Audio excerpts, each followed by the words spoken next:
모든 영상에 소개하는 내용들은 각자의 판단에 맡깁니다. 리 에이스 채널은 항상 모든 영상에 있어서 유료로 하는 것들은 신중하게 결정하시는 것이라고 말씀드립니다.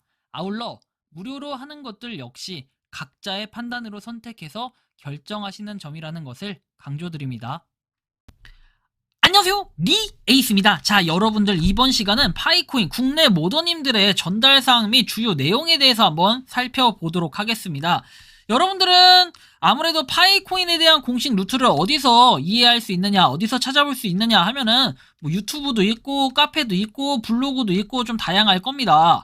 그리고 그 외에도 가장 그래도 공신력 있는 자료 중에 하나는 우리 모더분들이 얘기하는 자료가 되지 않을까. 어차피 기본적으로 크게 봤을 때는 당연히 코어팀에서 얘기한 자료가 가장 크겠지만 여기에서 코어팀이 바로바로 여러분들한테까지 하다라는 이런 데까지 시간이 좀 오래 걸리잖아요. 그래서 중간책이라기보다는 중간에 있는 방법이 이제 우리 징검다리 역할을 해주는 분이 모더분들이 이 징검다리 역할을 해서 파이 유저분들한테 이렇게 전달을 해줍니다. 그리고 뭐 그 중간에 유튜버들도 있고 당연히 뭐 저처럼 이런 사람들이 있는데 이번 시간 같은 경우에는 모더님들이 얘기했던 몇 가지 내용과 함께 전달사항과 주요 내용 그리고 많은 사람들이 궁금해하는 내용들을 정리해주신 그런 정보들이 있습니다. 그래서 그 정보들을 함께 다뤄드릴 테니까 영상 한번 끝까지 봐주시면 좋겠다라는 말씀 드리면서 지금부터 한번 시작해볼 수 있도록 하겠습니다. 일단은 히어로 모더님께서 얘기하신 지갑 비밀 구절의 이해와 관리 방법에 대해서 한번 살펴볼게요. 지갑 비밀 구절 같은 경우는 계좌의 비밀번호와 같기 때문에 절대로 타인에게 노출하면 안 됩니다. 그래서 타인에게 노출되는 순간 공동소유가 된다고 생각하시면 되고 비수탁형 지갑은 비밀 구절이라는 보안으로 설계가 돼 있고 중앙화 방식의 보안을 추가해달라고 하시는 것이 적용될 수가 없어요. 그러니까 우리 말하는 그런 보안이라는 게 구글 OTP라든지 아니면 휴대폰 번호 인증 이런 것들 얘기하는 건데 이런 것들이 적용되기 좀 어렵다라는 얘기고 비밀 구절을 되도록 입력하지 말아라. 원래 파이 주소 외에는 다른 주소에서는 비밀 구절을 요구한다면 입력을 하시면 안 된다. 뭐 이런 얘기예요. 비밀 구절은 인터넷과 관계없는 기계나 USB 등 출력물 등으로 보관하세요 해서 제가 여태까지 수차례 얘기했던 그 방법 있죠. 그런 방법으로 하셔야 된다라는 거예요. 다른 방법으로 하시다가 괜히 또 뭐 여러분들 지갑 비밀 구절 관리 잘못했는데 해킹을 당했다라고 주장을 하시는 이런 불상사가 벌어질 수도 있기 때문이죠.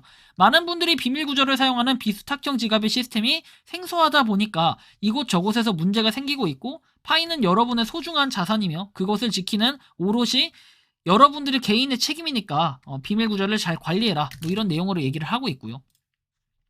체크리스트 내용 정리해가지고 나와 있습니다. 1번부터 몇 번까지 있습니까? 8번까지 있는데 각각 항목에 대해서 잠깐 간략하게만 말씀드릴게요. 이거는 입이 마르고 닳도록 얘기했기 때문에 아마 다들 잘 아실 건데 히어로 모더님께서 정리를 해주신 부분입니다. 자, 그래서 이 내용을 살펴보면은 파이 브라우저 앱을 다운로드해서 연동이 됩니다. 설치를 하셔야 되고요. 그리고 파이 브라우저에 월렛 파이로 접속해서 지갑을 생성을 하시면 됩니다. 그 다음에는 지갑 소유권을 확인하는 건데 이 소유권 같은 경우에 3번의 비밀 구조를 입력해서 내 지갑임을 확인해야 되고 그리고 지갑을 새로 만드셔서 비밀 구조를 새로 이렇게 만든 걸로 연동할 때는 다시 3번은 건드려줘야 된다. 이런 말씀을 꼭 드리고 싶고 자, 그 다음에는 락업 구성 확정이라고 해서 락업 설정 완료를 하고 보너스를 받아서 초기 락업 설정은 설정 즉시 보너스를 받게 되고 상향 조정은 가능하나 하향 조정은 불가능하다. 그래서 1차 마이그레이션 이후부터는 실제로 락업된 물량의 지갑에 있어야만 락업 보너스를 지급을 해요. 2차 락업 설정은 언제든 상향, 하향 조정이 가능하며 2차 마이그레이션 지급 전까지는 보너스가 적용되지 않는다라는 부분도 여러분들이 참고하실 부분이라고 말씀을 드립니다. 자, 그리고 나서 이제 5, 6, 7, 8번 보면 5번은 KYC 신청서 제출 전에 회색 제출 후 녹색이 되는 거고 자, 그리고 KYC 결과는 검토 중 보라색 통과 녹색이라고 되어 있습니다. 자, 그리고 메인넷으로 마이그레이션 KYC를 통과하신 분들은 마이그레이션 신청서를 신청하고 그리고 3번에 입력한 지갑 비밀 구절을 입력해서 이렇게 7번까지 같이 이렇게 해줘야 된다. 새로 지갑을 만드신 분들에 한해서도 3번을 입력하고 그 다음에 7번 연동을 바로 하시면 된다라는 이런 말씀을 드리고요. 자, 그래서 8번 같은 경우에 7번 진행하고 나면 코어팀 일정에 따라 마이그레이션 진행이 되고 14일 아니고 마이그레이션 이전이기 때문에 지갑을 언제든 다시 만들어 체크리스트 3번과 7번은 변경하면 되며 혹시 오류를 막기 위해서는 최초 등록했던 비밀 구절은 반드시 백업해달라 이 내용까지 적혀 있습니다. 그래서 참고를 해주시면 되고 10월 22일에는 이제 모더님께서 지갑의 이해라고 해서 나와 있습니다. 비수탁형 지갑에 대한 개념들이 나와 있고, 자주 하는 질문 2가지만 살펴보도록 할게요. 지갑을 다시 만들 수 있냐? 24시간의 대기. 예전에는 일주일이라는 대기 시간이 있었는데 이제는 24시간이라는 대기 시간이 지나야 다시 만들 수가 있다라는 거예요. 자, 그리고 무한으로 다시 만들 수 있다. 다른 제한은 없다라고 돼 있고, 마이그레이션을 신청해도 다시 만들 수 있냐고 해서 3번에 입력하시고 7번이 정상적으로 바뀌었는지 확인을 해가지고 입력을 하시면 됩니다. 그 다음에 아래 좀 더 내려보면은 이렇게 3, 4번이 있는데, 자, 3번 지갑 입력 접속 시에 보안을 추가해주세요 돼 있습니다. 이게 소유권을 누구에게 귀속하는 방식이 아니고 관리 책임은 본인에게 있다. 코어팀 지갑 관리의 권한도 없기 때문에 보안 추가는 불가능하다라는 거. 그리고 지갑 비밀 구절을 잃어버렸어요. 찾을 수 있나요? 돼 있는데 3번하고 7번 다시 바꿔야 된다. 그쵸? 여러분들이 꼭 그래서 지갑 비밀 구절은 반드시 백업을 무슨 일이 있어도 해 두셔야 안전하다라는 이런 말씀을 좀 드리고요. 그 다음에 이제 이름 입력에 관한 이해라고 해서 이렇게 개념 정리를 또 해주셨는데, 이름 변경은 가입 후에 14일 이내에 변경 시에는 아무런 제한 없이 가능합니다. 그런데 14일 이후 변경 시에는 변경이 아니라 변경 신청이라고 해서 변경 신청을 하게 되면 KYC 검토 사항으로 넘어가게 되고 AI가 아닌 인간 검증 단계로 전환이 된다고 합니다. 변경 신청이 이름이 매우 다르다면 승인이 되지 않는데, 코어팀은 이름에 대하여 매우 엄격하게 관리하고 있기 때문에 이 부분을 꼭 유념하셔야 된다. 이름은 영문 이름을 기본으로 입력하셔야 되고, 패밀리 네임은 성씨를 입력하고, 한국은 미들네임을 사용하지 않기 때문에 공란으로 하시면 되고, 이름은 성씨를 제외한 이름을 입력하시면 됩니다. 모국어 이름 추가를 클릭하여 모국어 이름을 입력하고, 입력 방법은 영문과 같은 방법으로 한글 이름을 입력하시면 된다라는 걸 참고해 주시면 됩니다. 이거 지금 1,500명에 있는 방이기 때문에 1,500명밖에 못 보기 때문에 제가 이거를 좀 확대해서 많은 분들이 볼 수 있도록 설명을 해드리는 거고요. 자, 그리고 이제 태풍 모던님께서 이렇게 얘기를 하십니다. 자, 언제인지 아무도 모릅니다. 그래서 3월 14일에 모두에게 KYC를 열었기 때문에 이제 2023년 말하는 거예요. 14일에 KYC 얻으신 분들은 임시 승인부터 시작을 하고, 워낙 많은 인원과 철저하게 가계정, 정책 위반 계정을 걸러야 하기 때문에 다소 시간이 걸리는 점 이해를 바란다.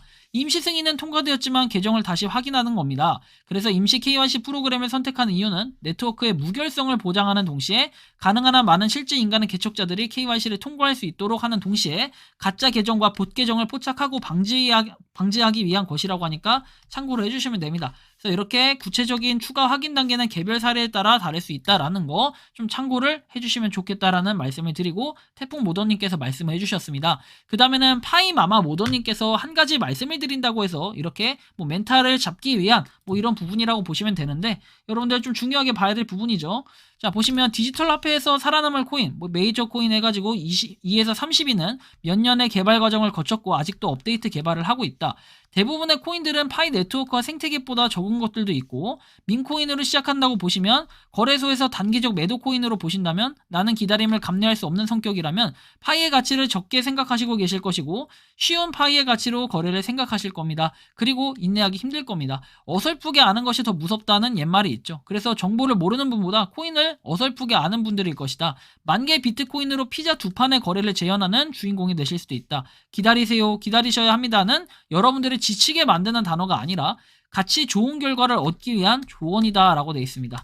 그래서 현재 사실 정보는 파이는 가장 많은 사용자를 가지고 있고, 그리고 생태계 앱은 메이저 코인처럼 점점 증가하고 웹3 네트워크를 만들어가고 있다. 파이는 점점 성장하고 있고 기다리면은 보답이 있을 것이라 생각합니다. 해가지고 파이마마 모더님께서 이렇게 얘기를 해주십니다. 보통 모더분들이 생각과 의견을 잘 얘기하지는 않습니다. 하지만 얼마나 사람들이 많이 기다리다 지쳤으면은 이렇게까지 얘기를 하시면서 같이 멘탈을 부여잡고 파이팅 하자라는 의미의 이런 글을 남기셨을까 한번 생각을 해본다면, 정말 모더님들도 열심히 고생하고 있다라는 걸 여기서 한번 보실 수 있습니다. 아무래도 다른 뭔가 프로젝트의 모더들보다도 좀 더 열심히 뭔가 고생하고 있는 이런 모습들이 좀 많이 보이는데, 이거는 단면적으로 제가 카톡방만 봤지 실제로 채팅방에서도 굉장히 활발하게 활동을 하니까 여러분들이 파이 채팅방에 또 모르시는 거 이제 궁금하신 거 물어보시면 뭐 거기서도 답변을 똑같이 하고 있어요.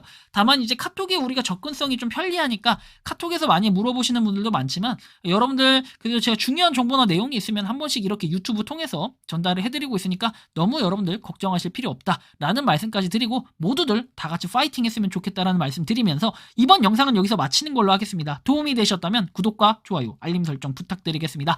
니 에이스였습니다. 감사합니다. 평소에 궁금하셨지만 내가 시도해보기 어렵거나 시간 낭비하고 싶진 않고 새로운 제보를 해주실 분들께서는 아래의 주소로 메일을 보내주시면 제가 해결해드리겠습니다. 단톡방은 유튜브 검색창에 소통 창구를 개설했습니다를 검색해주셔서 확인하시면 됩니다. 아울러 채널 멤버십 가입 시 다양한 혜택을 누리실 수 있으니 참고해주시기 바랍니다. 시청해주셔서 감사합니다.